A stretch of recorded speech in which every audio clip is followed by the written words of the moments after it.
Strike. No one's saving those. My playing career was stop-start. I had 2 or 3 teams where I was on the verge of doing some good moves, and then I had some bad injuries. And when the time was right, I knew the time was right. I couldn't go no more, Troy. My knees. Yeah.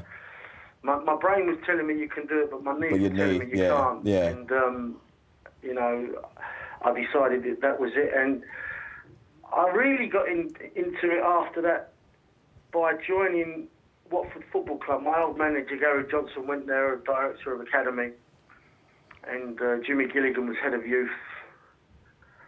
And as soon as I came out of playing football, I went straight to Watford, and it started off there. And the biggest probably mistake I ever made at that time was they offered me a full-time job, and I didn't take it, and I concentrated working in the family business. Right, okay. But as time went by, and I was looking out the office window, and I could see a little bit of rain and a little bit of sun. I was getting a bit jealous and envious of the guys that were out there that were doing it. And I slowly got back into it, and I started off as a player coach, but I wasn't really playing that much at Harrow Borough. And then at Waltham Forest as a manager.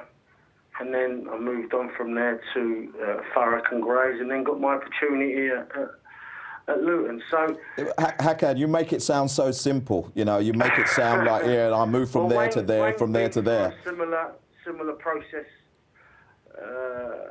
and he'll know it's not a simple process. It was hard work. Yeah. Being a part-time manager, dealing with part-time players is a full-time job. Yeah.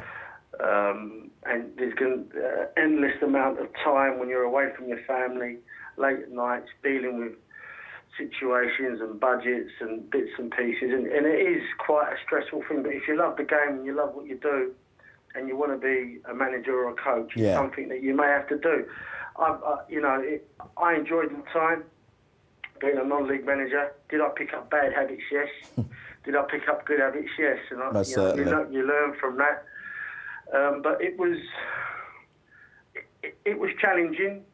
You know, I've had to change my ways a hell of a lot. You know, I've had to readjust and do things differently to what I would do than to what I do now. You know, my role slightly changed. Yeah, definitely. But it was hard work. You know, I found it hard, Troy, and I don't know if Wayne can relate to this.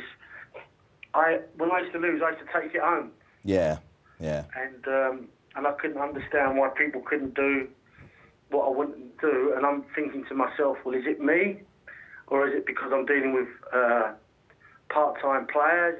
Is it the instructions I'm given? So you start questioning all kinds of course, situations. I think we all understand that in the room at the moment. Yeah. Yeah. And it was hard, and I had to find my way that suited me to try and get the best out of players. But it was tough. And it's never easy. I mean, you're looking at Tuesday night, you're training, Wednesday night, you're training, and if you're not training, you'll go and watch a game to watch the opposition, and then, you know, you've got to deal with the finance side of it and the playing side of it, and have you got enough money to pay the players? Have you got enough money to pay the staff? See, for me, that makes you stronger and a better manager. For me, Hacks, that's all part of the learning experience, and I suppose where you find yourself now is a tribute to kind of the work that you did before, and, you know, having known you as well and known you at Waltham Forest, where probably, I don't know if you had a budget at Waltham Forest, but going through Thurrock, going through Grays, and then getting this opportunity, you know, I'm proud to see you at the place where you are at the moment. And I really, you know, we've had this conversation before, and you know, from anyone, you've known me a long time, you know how difficult it has been for the likes of me to break through. But it's been thoroughly enjoyable. I've had my lows and I've had my highs, but I'm enjoying it, and long may it continue. Well, Hacks, I must appreciate you coming on tonight, and obviously we're going to look to try and get you in the studio soon as well. Worries, mate. No worries. Wayne's next to me taking a few tips as well off you, so I'm quite sure he'll be using those in the next game. First time I met Wayne, he was in the boot room at Leighton Orient. I said, all right, and he was. Do you remember, Wayne? No, Hack, I don't remember. yeah. I was like a year old and I thought, who's here? And he come along here. Hack, you're a little bit older than me. Did you? You forgot to tell him that you used to bully me a little bit, didn't you? yeah. Listen, by the way, he's doing an unbelievable job at Dagenham and Redbridge. I know we have an affiliation. Fantastic. To that club because I actually played for John Steele on loan there for a little while. Brilliant. But you know, the expectation level.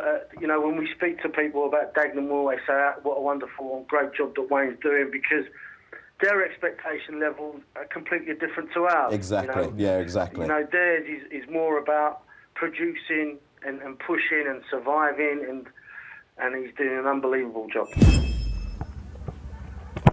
Strike. No one's saving those.